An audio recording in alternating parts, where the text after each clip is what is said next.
Ma'am என்னது இது box அடுக்கி வச்சுருக்கீங்க? ஸோ இதுதான் வந்து பின்னிங் மிஷின். ஸோ இந்த பின்னிங் மிஷின் வச்சு நம்ம டிசைன்லாம் ஈஸியாக ட்ரான்ஸ்ஃபர் பண்ணிடலாம். எஸ்பெஷலி ஆரி ஒர்க் பண்ணுறவங்களுக்கு, பெயிண்டிங் பண்ணுறவங்களுக்குலாம் இது ரொம்ப யூஸ்ஃபுல்லாக இருக்கும். நம்ம வந்து கையிலேயே ஹோல்ஸ் பண்ணுறதை விட, கார்பன் ட்ரேசிங் இதெல்லாம் பண்ணுறதை விட இந்த மெத்தட் ஃபாலோ பண்ணுங்கள், ரொம்ப யூஸ்ஃபுல்லாக இருக்கும். ஸோ இது பார்த்தீங்கன்னா பென் மாதிரி தான் இருக்கும். அண்ட் உங்களுக்கு இந்த ஸ்பீட் அட்ஜஸ்ட் பண்ணுற பாக்ஸுமே கிடச்சிடும். ஸோ இதை வந்து ப்ளக் பாயிண்டில் நீங்கள் ஃபிக்ஸ் பண்ணிவிட்டு, நார்மல் ப்ளக் பாயிண்ட்லேயே நீங்கள் ஃபிக்ஸ் பண்ணிக்கலாம். அண்ட் இதுலேயுமே வந்து ஒரு இது கொடுத்துருக்கோம். இதை வந்து பின்னாடி இங்கே இருக்கிற இடத்துல குத்திட்டு நான் ஆன் பண்ணுறேன்.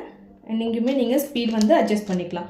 ஸோ நெக்ஸ்ட்டு பார்த்தீங்கன்னா இது பென் மாதிரி தான் இருக்கும். ஸோ இங்கே ஆன் பண்ணிங்க அப்படின்னா இது வந்து பாருங்கள் ஒர்க் ஆகும். ஸோ அந்த பின் வந்து உங்களுக்கு கடகடன் வரும். அண்ட் ஹோல்ஸ் வந்து நீங்கள் ஈஸியாக பண்ணிடலாம். ஸோ இதுதான் ஒரிஜினல் ட்ரேசிங் பேப்பர். ஸோ என்ன ட்ராப் பண்ணியிருக்கீங்களோ அந்த டிசைனுக்கு மேலே அப்படியே நீங்கள் ஹோல்ஸ் போட்டிங்கன்னா அழகாக நம்மளுக்கு ஹோல்ஸ் ஆகிடும். ஸோ நீங்கள் ஸ்பீட் வந்து இதில் அட்ஜஸ்ட் பண்ணிக்கலாம். இப்போது நம்ம டிசைனை ட்ரேஸ் பண்ணுறது ரொம்பவே ஈஸி. எவ்வளோ நெருக்கமாக குட்டி குட்டியாக ஹோல்ஸ் ஆகியிருக்குன்னு பாருங்கள்.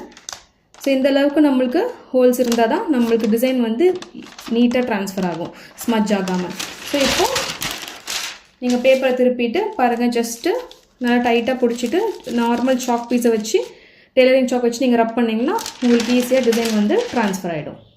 ஸோ இந்த பின்னிங் மிஷின் நீங்கள் ஆர்டர் பண்ணணுன்னா வெப்சைட்லையும் நீங்கள் ஆர்டர் ப்ளேஸ் பண்ணிக்கலாம். அண்ட் வாட்ஸ்அப்லேயும் நீங்கள் ஆர்டர் ப்ளேஸ் பண்ணிக்கலாம். ஸோ ஸ்க்ரீனில் இருக்க நம்பருக்கு காண்டாக்ட் பண்ணி பர்ச்சேஸ் பண்ணிக்கோங்க. தேங்க்யூ.